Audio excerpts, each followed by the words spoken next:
लक्ष्मीबेन को धन्यवाद। मैं अहमदाबाद गुजरात से अहमदाबाद से आ रहा हूँ। मैं कोई यूट्यूबर नहीं हूँ, एक एक्टिविस्ट हूँ, सोशल एक्टिविस्ट हूँ। मैं खास करके ये चाहता हूँ कि बहुजन समाज की जो समस्या होती है और उन संस्थाओं से मैं काम करता रहता हूँ, और हमारी एक ग्रुप है, वो ग्रुप के माध्यम से हमारा एक चैनल भी है, तो ग्रुप का चैनल है, हम उसके साथ में रहता है। और मैं कोशिश करता हूँ कि बहुजन समाज के लिए कोई काम करता है तो उसको मोटिवेशन और उसको जानकर, और मैं यहाँ सीखने आया था, मैं यहाँ सीखने के लिए आया हूँ और मैं कुछ सीखना चाहता था और कुछ समझना चाहता था। और मेरे अंदर एक तमन्ना थी, तमन्ना ऐसी थी कि मैं भी कुछ ये समस्या जो देश के अंदर जो बहुजन समाज को जो समस्या है, वो समस्या क्या है और समस्या का समाधान क्या है, वो मैं जानने के लिए आया हूँ। और दूसरी बात, मुझे मेरे दिल के अंदर एक भाव ये है कि आप लोग एक ऐसे व्यक्ति हो जो यूट्यूबर है, वो मुझे बहुत बड़ी उम्मीद है, बहुत बड़ी इच्छा से आया हूँ और इच्छा रखता हूँ आपसे ऊपर, उम्मीद रखता हूँ कि आप लोग वो जो हो कि देश के अंदर जो आजकल जो बहुजन में समाज के साथ जो समस्या बन रही है ना, उसका निराकरण आपके हाथ में, आप ही कर सकते हो। क्योंकि एक मैसेज जाएगा, उस मैसेज के आधार पे आप बहुजन समाज को जागरूक कर सकते हो और बहुजन समाज के कल्याण आपको जो हम पैसा कमाने के और प्रचलित करने के काम करते रहे, लेकिन साथ साथ में हमारा मेन उद्देश्य होना चाहिए कि हमारी समाज की समस्याओं को कैसे उसका निराकरण हो और सुलझाए। दूसरी बात है, बहन ने एक बात बोली कि माननीय नरेंद्र मोदी साहब हमारे गुजरात के हैं और उन्होंने एक बात बोली थी और वो सटीक थी कि उन्होंने एक बात बोली, उससे मेरी थोड़ी सी मेरे अंदर एक भाव जागा। उन्होंने एक बोला था, हिंदू कोई धर्म नहीं है, हिंदू एक राज करने की टेक्निक है, एक कल्चर है, संस्कार है, हिंदू कोई धर्म नहीं है। तो मेरे दिल के अंदर एक भाव जागा था, तो धर्म हमारा क्या है, हिंदुओं का धर्म क्या है। और धर्म को ढूंढते ढूंढते मैं इतना डूब में चला गया कि मुझे समझ में आया कि वो आदमी ने सच बोला, लेकिन हम उसके ऊपर हम जान नहीं पाए। मैं ये चर्चा में आप लोगों के सामने कर रहा हूँ कि एक आसाम का मुख्यमंत्री ये बोल रहा है कि ब्राह्मण क्षत्रिय वैश्यों का सेवा करना शूद्र का कर्तव्य है।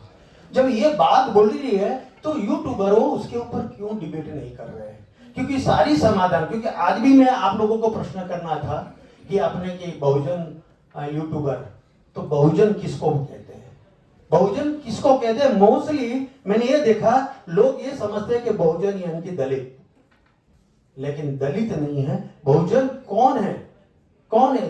जो ब्राह्मण नहीं है, जो क्षत्रिय नहीं है, जो वैश्य नहीं है और चारों वर्ण में थी जो चौथा वर्ण है शूद्र, वही बहुजन है। और वो बहुजन ने हमारे सीधा शूद्र नहीं बोला, लेकिन हमारे महापुरुषों ने उसका नाम दिया है बहुजन समाज। और उसकी समस्या क्या है, ये हजारों साल से आ रही है और उसका समाधान संविधान में दिया है और उसका समाधान भी है।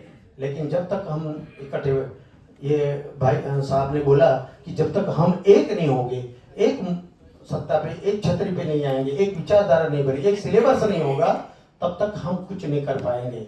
आज एक ब्राह्मण बोलता है कि असम में बोलता है कि गणेश जी दूध पी रहे हैं, गुजरात में भी सेम टाइम, सेम समय, सेम एक दक्षिण भारत, उत्तर भारत में जो उनका नेटवर्क है, वो नेटवर्क के सामने हमें टिकना है और उसको नेटवर्क तोड़ के हमें मानवता, समानता, बंधुत्व, न्याय और मानवीय मूल्यों का अधिकार को आगे लाना है। जय भीम, जय भारत। हमारे पास 40 मिनट है, तो 40 मिनट में अपना समय का ध्यान। जय भीम, नमो बुद्धाय। मैं दिल्ली से हूँ, मेरा नाम रेखा रानी है और मेरे चैनल का नाम रेखा ब्लॉग 0 है। तो मुझे लगता है कि सबसे कम पढ़ी लिखी मैं ही हूँ यहाँ पर। और मेरा जो चैनल का ब्लॉग का चैनल है, उसका मेरा बोलने का मोटिवेट ये था कि घर में परमिशन नहीं है कुछ करने की। जिस तरीके से शादी हो जाती है लोगों की, घर से बाहर निकलने की परमिशन नहीं होती है। तो ये लगा लो कि 19-20 साल मेरा एक पिंजरे में ही एक तरीके से तो मैं थी और मुझे कुछ भी दुनियादारी का पता ही नहीं था। तो अब ये था कि जो मैंने कर लिया सो कर लिया। फिर उसके बाद फ़ोन भी हाथ में आया तो मुझे न्यूज़ देखने का तो शौक था, पहले से देखती भी थी मैं। तो अब मुझे जैसे जानकारी मिलती गई अपने बहुजन समाज के महापुरुषों के बारे में, तो शंभू सर ने भी एक बार कहा था कि आप हताश मत होइए, निराश मत होइए, अगर आप कुछ करना चाहते हैं तो यूट्यूब पे आइए और कुछ करिए, अपनी जो भी प्रतिभा है वो दिखाइए। तो इस वजह से मैंने चैनल भी खोला और मेरे मन में थी कि मैं अपने बहुजन महापुरुषों की जानकारी लूँ और कुछ लोगों से जुड़ूँ। तो ये मैंने सोचा था और आज मैं जो यहाँ हूँ, आप देख सकते हैं कि यहाँ पे मैं जानकारी लेकर ही और अपने महापुरुषों के साथ जुड़ी हुई हूँ। और मेरी ये थी कि बहुजन समाज की जो महिलाएं हैं वो इसी कारणवश आगे नहीं बढ़ पाती हैं। ज़्यादातर कंपनियों में जो काम करती हैं महिलाएं, उनके लिए हमारे समाज का भी नज़रिया कुछ और होता है, आप समझ सकते हैं। तो ज़्यादातर सोशल मीडिया पर भी हैं हमारे समाज की महिलाएं और इस तरीके का काम कर रही हैं। और मेरा यही मोटिवेट है कि मैं उन महिलाओं को अपने साथ जोड़कर चाहूँगी कि यहाँ पर भी आए वो और इस मीट में शामिल हो। और यहाँ मीट में आकर मुझे बहुत अच्छा लगा, ये मेरा पहला सेशन था।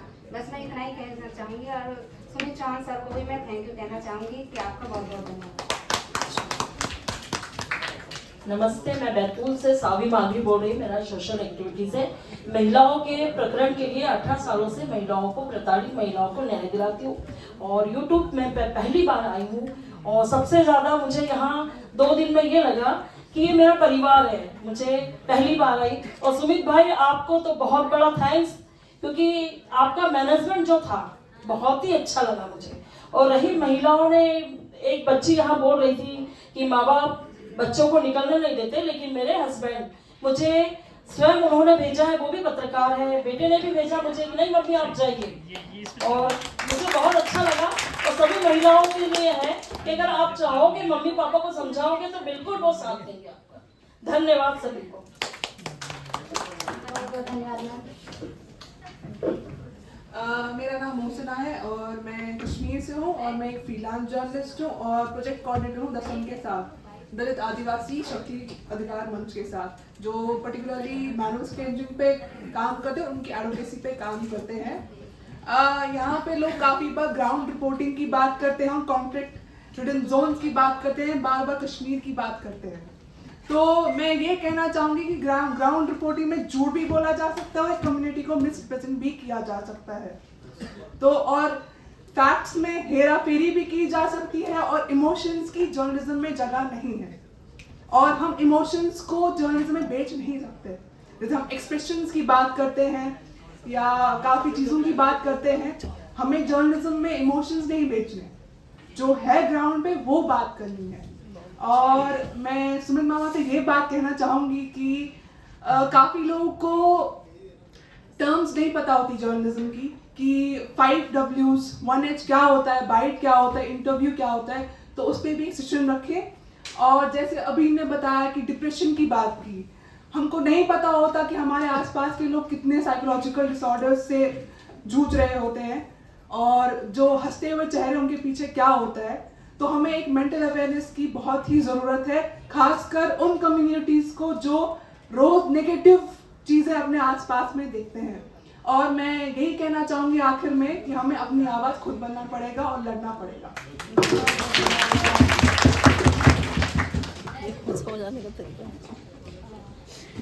जय भीम, जय सावित्री, जय फूले, जय पेरियार। तो गुड इवनिंग एवरीवन, मेरा नाम इंग्लिश है और मैं यूपी के बागपत से हूँ और मैं IIMC जम्मू से इंग्लिश जर्नलिज्म में PG डिप्लोमा कर रही हूँ। तो कल जब लक्ष्मण यादव सर आए थे तो मैंने एक छोटी सी कविता लिखी थी जो मैं आप सभी के समक्ष सुनाना चाहती हूँ।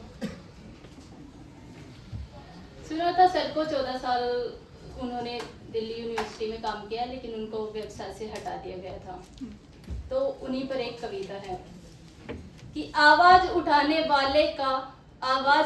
वाले का यहाँ अस्तित्व मिटाया जाता है। अल्लाह ईश्वर एक है ये नारा लगाया जाता है, फिर क्यों मस्जिद तुड़वा कर मंदिर बनवाया जाता है। धर्म के नाम पर पाखंड फैलाया जाता है और यहीं पर सांप्रदायिक दंगों को कराया जाता है। बेटी बचाओ बेटी पढ़ाओ, बेटी बचाओ बेटी पढ़ाओ ये नारा लगाया जाता है, फिर भी हमारी माँ बहनों को मणिपुर में निर्वस्त्र घुमाया जाता है। वास्तविक लोगों को यहाँ व्यवसाय से हटाया जाता है। यहाँ पर आप डॉक्टर लक्ष्मण यादव और रितु सिंह को कोट कर सकते हैं। वास्तविक लोगों को यहाँ व्यवसाय से हटाया जाता है, उनकी जगह धूर्त पाखंडी को बैठाया जाता है। और शमशेर सर ने बिल्किस बानो का एक बहुत अच्छा एग्जाम्पल दिया था, तो सर उस पे भी एक कविता मैंने लिखी है।